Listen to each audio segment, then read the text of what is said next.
Bien, écoutez, voilà, je me trouve à la Barthelas actuellement et il y a le pont d'Avignon juste en face. On voit également le Palais des Papes et puis sur ma gauche, un chef. Non seulement un chef, mais le président des chefs, hein, c'est ça. Vous allez vous présenter. Tenez au micro, ça sera beaucoup plus facile. Alors Guillaume Sevin, la maison Christian Etienne. J'ai repris le restaurant il y a 2 ans. J'étais le second de Christian Etienne pendant 16 ans. Et puis voilà, on s'est retrouvés tous les amis chefs où on se voit assez souvent. On s'est réunis autour d'une table à la Mirande et on a dit qu'est-ce qu'on pourrait faire. Ce serait bien de créer un événement, que ça bouge sur Avignon, de dire qu'à Avignon on y mange bien. Mais dites-moi, ça date de quand là, cette histoire? Ah, ça date de l'hiver dernier. Oula. L'idée Ouais. est de l'hiver dernier. Ça germe, ça germe, ça germe. Et Hein. on s'est vraiment réunis en mars. Ouais. Voilà, on a créé l'association en avril. Et puis petit à petit, à force de coups de fil, de petites réunions à droite à gauche, même si c'est pas facile de réunir tout le monde.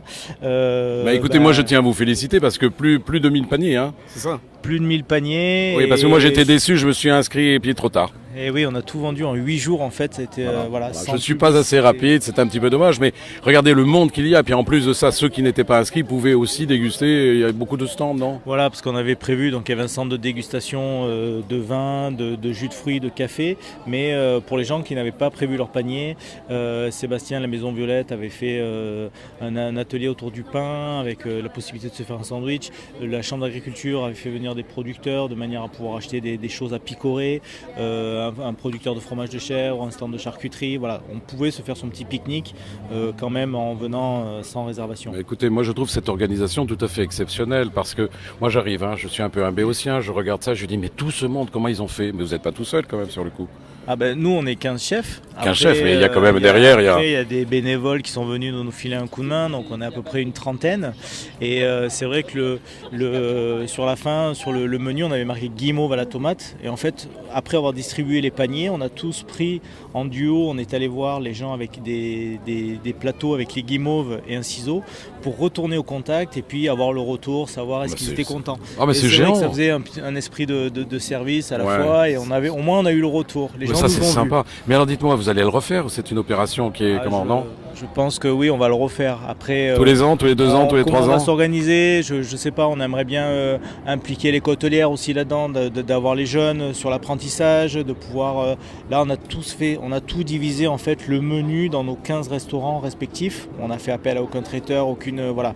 Donc on s'est débrouillé comme ça, mais c'est vrai qu'on aimerait le structurer par exemple avec l'école hôtelière parce que c'est important d'avoir la relève avec les jeunes, de former, on est tous maîtres d'apprentissage, donc d'être en relation avec l'école.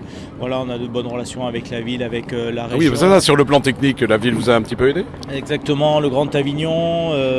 On est labellisé, le premier événement labellisé Avignon Terre de Création, donc qui est du marketing territorial, donc qui nous ont filmé par drone. Ils vont faire un très joli film. Et puis vu le temps qu'on a eu, je pense que... Oui, alors écoutez, moi justement, je vous en parle. Et hier, je regarde évidemment sur Facebook. On m'annonce que c'est annulé. Alors j'étais terriblement inquiet pour vous. Et je me dis, mais de toute façon, j'y passerai voir.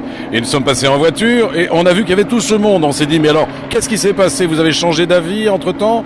Vers 2h du matin, c'était annulé. Je pense que vous avez eu un mauvais canular parce que nous, on a mis sur Facebook que c'était maintenu parce qu'on savait qu'il pleuvait le samedi, mais qu'il faisait beau le dimanche. Ah ouais, alors là, j'ai une pensée amicale pour nos amis qui avaient organisé des fêtes populaires rue des Teinturiers. Malheureusement, ça s'est passé, hein, ça s'est déroulé, mais le monde n'a pas été au rendez-vous à cause de la pluie.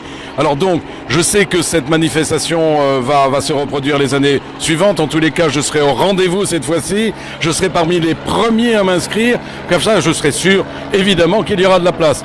Alors, beaucoup de monde aujourd'hui, des gens heureux. Je suis passé au milieu de la foule. Ils avaient l'air ravis d'être là. Vous aussi, mademoiselle? Oui. Oui, voilà, il y a une jeune femme qui était à ma droite et qui me dit qu'elle était contente. Eh bien, il y a un hélicoptère qui passe aussi. Eh bien, je pense que les gens seront ravis si vous revenez aussi l'année prochaine, d'accord? Oui, non, mais on va organiser tout ça avec grand plaisir. En tout cas, moi, j'étais ravi de vous avoir au micro de Radio Friendly. C'était Pierre Patrick.